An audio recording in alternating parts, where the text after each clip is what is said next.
ಕಾರಣಗಳಿಂದ ನಮ್ಮ ಶಾಸಕರಾದಂತಹ ವಿಶ್ವನಾಥ್ ಸರ್ ಆಗಮಿಸೋದಕ್ಕೆ ಆಗಿಲ್ಲ.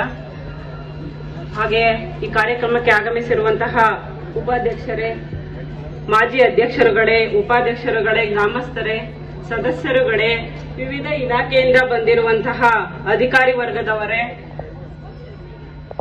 ಇಂದು ನಮ್ಮ ಕಾಚವಳ್ಳಿ ಗ್ರಾಮ ಪಂಚಾಯಿತಿಯಲ್ಲಿ 24-25ನೇ ಸಾಲಿನ ಗ್ರಾಮ ಸಭೆಯನ್ನ ಹಮ್ಮಿಕೊಂಡಿದ್ದೇವೆ.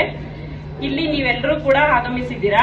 ನಿಮ್ಮ ಏನು ಕೆಲಸಗಳು ಆಗ್ಬೇಕಾಗೈತೆ ಆ ಕೆಲಸಗಳಿಗೆ ಅರ್ಜಿಗಳನ್ನ ಕೊಡಬಹುದು. ಆ ಅರ್ಜಿ ಮುಖಾಂತರ ನಿಮ್ಗೆ ಏನೇನ್ ಸೌಕರ್ಯಗಳು ಬೇಕು, ಕೆಲಸಗಳು ಆಗ್ಬೇಕು, ಅವುಗಳನ್ನೆಲ್ಲ ನೀವು ಪಡ್ಕೊಬಹುದು ಅಂತ ಹೇಳ್ತಾ, ಅಲ್ಲದೆ ಈ ಅಧಿಕಾರಿ ವರ್ಗದವರು ಸಮಾಜ ಕಲ್ಯಾಣ ಇಲಾಖೆಯಿಂದ ಬಂದಿರಬಹುದು ಅಥವಾ ಈ ಮಾಲಿನಿ ಮೇಡಮ್ ತೋಟಗಾರಿಕೆ ಇಲಾಖೆಯವರು, ಅವರು ಯಾವ್ಯಾವ ಬೆಳೆಗಳನ್ನ ಯಾವ ರೀತಿ ಬೆಳ್ಕೊಬಹುದು, ಅದಕ್ಕೆ ನೀವು ಉಪಯೋಗ ಪಡ್ಕೊಬಹುದು ಅಂತ ಅವ್ರು ಹೇಳಿದ್ದಾರೆ.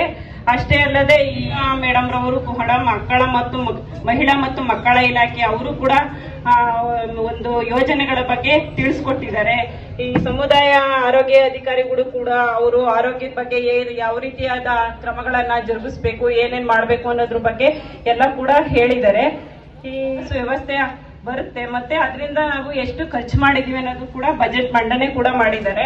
ಮತ್ತೆ ನೀರು ಮತ್ತು ನೈರ್ಮಲ್ಯದ ಬಗ್ಗೆ ಕೂಡ ಈ ನಮ್ಮ ಕಾರ್ಯದರ್ಶಿಗಳು ಕೂಡ ಹೇಳಿದ್ದಾರೆ. ಇನ್ನೇ ಎಲ್ಲ